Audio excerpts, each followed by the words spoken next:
29শে November 2024 কানাডাতে কার্যকর হলো নতুন একটি নিয়ম।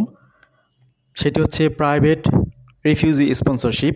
এই প্রোগ্রামটি ক্লোজ করে দেয়া হলো 1 বছরের বেশি সময় ধরে, অর্থাৎ 29শে নভেম্বর 2024 থেকে 31শে ডিসেম্বর 2025 পর্যন্ত এই প্রোগ্রামটি বন্ধ থাকবে।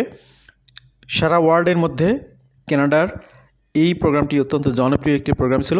বিশেষ করে প্রাইভেট রিফিউজি স্পন্সরশিপের মাধ্যমে পৃথিবীর বিভিন্ন প্রান্ত থেকে সমস্যাগ্রস্ত ব্যক্তিদেরকে সহযোগিতা করার জন্য এই প্রোগ্রামটি নানাভাবে সহযোগিতা করেছে বা হেল্প করেছে, এখানে কার্যকরী ভূমিকা রেখেছে। তো সেই প্রোগ্রামটি কিন্তু বন্ধ হয়ে যাচ্ছে। এটি নিয়ে মূলত আজকের আলোচনা।